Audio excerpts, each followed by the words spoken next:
Principle 3. The rite of passage into your hero's journey. Being the hero of your own journey requires you to step through initiation portals.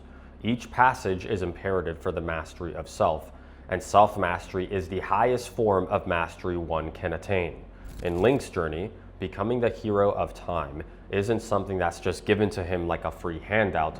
It's earned through the purification of cursed temples. The temples are the initiation portals. Now, at this point in the story, Link has just found out that Ganondorf has caused destruction for the last 7 years, and the ancient sage of time has instructed Link to find and rescue the 5 sages of the hidden temples throughout Hyrule. The sages are powerful beings that can help Link break Ganondorf's barrier, preventing him from entering the haunted castle. However, the sages have become trapped by Ganondorf's evil magic in their respective temples.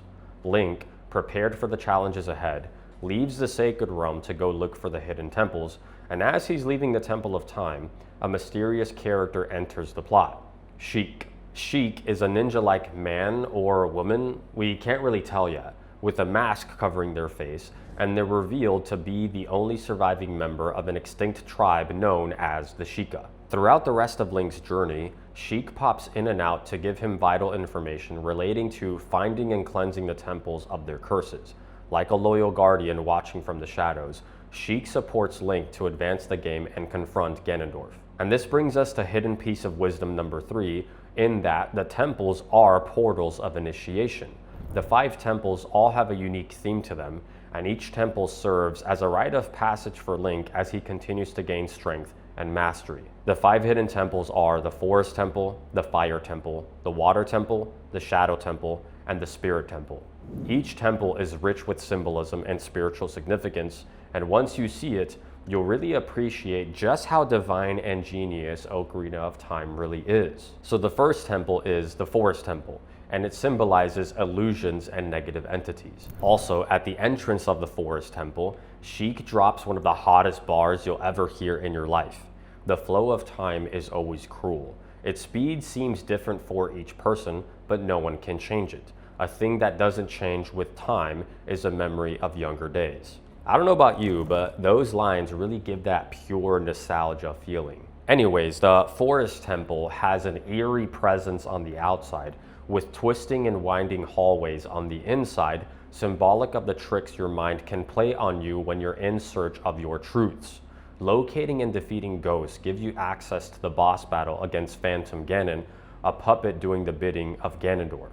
Interesting to note that once you defeat Phantom Ganon, Ganondorf casts the puppet aside as if it was completely useless the entire time, which is quite reflective of our reality too. Negative entities and energies actually have no power over you when you're in a state of alignment between the 3 planes of existence. The second temple is the Fire Temple, and it symbolizes lineage and ancestry. The Goron tribe protecting the temple are a deeply traditional race of beings, and they are dutiful in their protection of their heritage. Link must free the Gorons from their prisons and beat Volvagia, an evil dragon resurrected by Ganondorf. Volvagia is an ancient curse on the Goron tribe. This initiation portal is a reminder that your ancestors are with you in spirit at every moment, and you are the chosen one in your family bloodline to break generational curses and usher in an age of freedom for yourself and your future lineage. The third temple, and the one that still keeps you up at night thinking about the psychological trauma, is the Water Temple. It symbolizes emotional mastery, and everyone who's played this game remembers just how frustrating and confusing this temple was, which is ironically how mastering your emotions feels. Controlling your emotions and remaining in a positive state of being is like playing through the Water Temple. You think you finally figured it out and you're ready to move on, and then all of a sudden, you're stuck again, trying to understand where the negative feelings are coming from, forcing you to go back through the entire temple, change the water levels, take the iron boots on and off, fight the same enemies, all of that just to get a small key. Now, the element of water itself is closely associated with emotions as a spiritual experience. Emotions rise and fall, just like water. Stagnant water is poisonous, but still water is purifying, just like emotions. Uncontrolled water is destructive, but channeled streams are powerful and regenerative. At first, Developing emotional mastery is confusing and chaotic. You're not sure what you feel or why you feel it. But with enough time, patience, and surrender, it becomes your greatest weapon at channeling your energy into the creation of your highest reality, because emotion is energy in motion. So that component of the water temple is deeply metaphysical, but there's another really cool and truly profound piece of hidden wisdom that encapsulates emotional mastery at its core: Dark Link.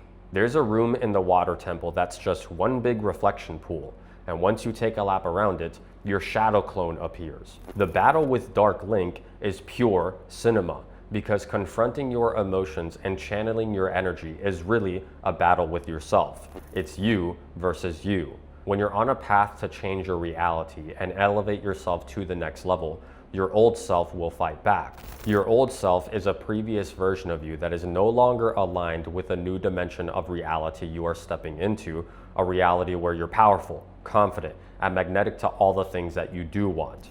Those patterns and triggers will resurface in a desperate attempt to keep themselves alive. The feelings of imposter syndrome, or the fear of stepping out of your comfort zone, or the false belief that you're unworthy of a truly abundant and expansive reality.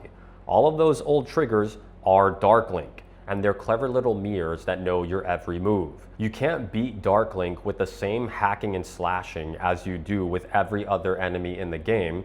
He just jumps on your sword and damages you. You have to break the pattern by truly thinking differently and use unconventional items and methods. So it is with your old self. And the moment you accept that you can't brute force your way through negative emotions, that's when you surrender to what is and change your perspective. I can go on and on about this, but I won't, because it requires too much nuance for what we're doing here. But luckily for you, I did a recent video on deprogramming your old identity and stepping into your highest frequency. So if you want a deeper dive, no pun intended, into the emotional mastery stuff, tap the link on the screen now and watch that video later. The Dark Link battle is such a memorable moment because it truly is the initiation portal into self-mastery. And just like with Dark Link, you eventually figure it out and defeat it and get access to one of the most useful tools in the game, the long shot. The water temple, while egregiously annoying and frustrating, is a perfect mirror for the process of self-mastery. And like I said earlier, self-mastery is the highest form of mastery one can attain.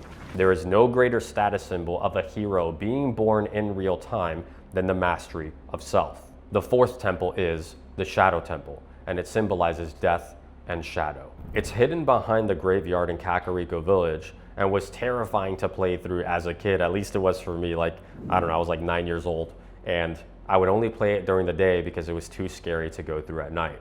Sheik tells you the lore of the Shadow Temple in that the Kingdom of Hyrule, although it's a peaceful and prosperous realm now, has a dark past of death and destruction. This temple was built as a relic to the past brutality of Hyrule, with rooms that look like torture chambers, giant guillotines, and skeletons scattered throughout the entire dungeon. This temple is an initiation portal into the deepest, darkest corners of your soul, because in order to truly be a being of light, you must embrace your own shadow and reconcile your own brutality, for you cannot truly be a good person if you are not capable of being bad yourself. The fifth and final temple is the Spirit Temple, and it symbolizes the full integration of self. To beat this temple, you must go back and forth through time, shifting between young Link and adult Link to move through the dungeon. It's no coincidence that this is the final stage that Link must complete before being ready to confront Ganondorf. When Link arrives at the Spirit Temple, he finds that the only entrance into the temple is through a small crawl space that his adult body cannot fit through. He must go back to the Temple of Time, place the Master Sword back in the pedestal, return to his child's body to advance through the first half of the dungeon, and then come back in his adult form to finish the rest. This is a crucial initiation portal because without integration between your inner child and your present adult self, self-mastery cannot be embodied. Your inner child contains your sense of wonder and spontaneity. It's the part of you that doesn't know any limits because it hasn't fully accepted the limitations that society imposes on all of us. And for the vast majority of people, by the time they're full-grown adults, they're so programmed to be professional and calculated with everything they do, that they mistake being powerful adults with being dead serious about everything, ultimately silencing their inner child and metaphysically throwing out the baby with the bathwater. They fall for the trap of believing that they need to suffer and push through immense pain in order to get to the next level, never realizing that the harder they force, the more they stay stuck, because you can never outwork a misaligned frequency. In other words, most people kill their imagination and creativity when they abandon their inner child and unconsciously alienate the part of themselves that could have helped them fulfill and accelerate their hero's journey. And just like with Link, he must go back in time to embody his child's self so that he can allow it to support his mastery. Reparenting your inner child allows for your genius-like imagination to come back online as a tool to think outside the box with your challenges and not take life too seriously. It's the part of you that flows with reality and isn't concerned at all with the opinions of others because it's totally happy just being itself and having fun with life. Now, the key here is balance and integration. The integration of the boy and the man, or the girl and the woman, is what creates mastery itself. Although your inner child needs space to be reintegrated, children are vulnerable and reckless, and without guardrails and pragmatism from an adult perspective, they will get themselves hurt. That's why integration is the final piece that brings self-mastery together, because at the intersection of a strong intention towards your goals and a carefree mind with how you get there, that energy is undeniably attractive to all of your desires. The temple boss battle further reinforces this dual integration perspective. The twin witches who terrorize the spirit temple merge together to form Twin Rova and attack Link with magic spells of ice and fire. Link defeats them by using the mirror shield to reflect their magic attacks back at them, which is perfect symbolism of the full circle journey of self-mastery. To manifest without, you must first go within. The principle of correspondence in motion. As above, so below. And with the completion of the 5 initiation portals, Link is now ready to be the hero of time and fulfill his destiny as the chosen one.